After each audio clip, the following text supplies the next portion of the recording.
Hi there everybody, welcome to another video. On this video I have this Range Rover Evoque.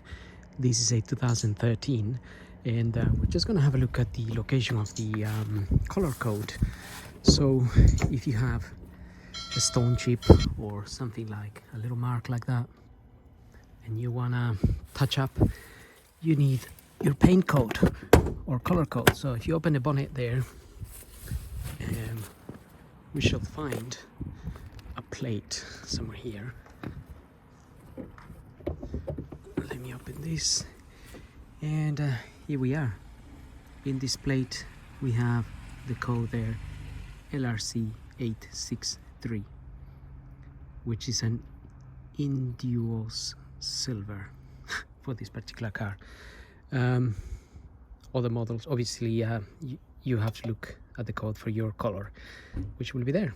So I hope the video helps, and don't forget to subscribe. Thank you for watching.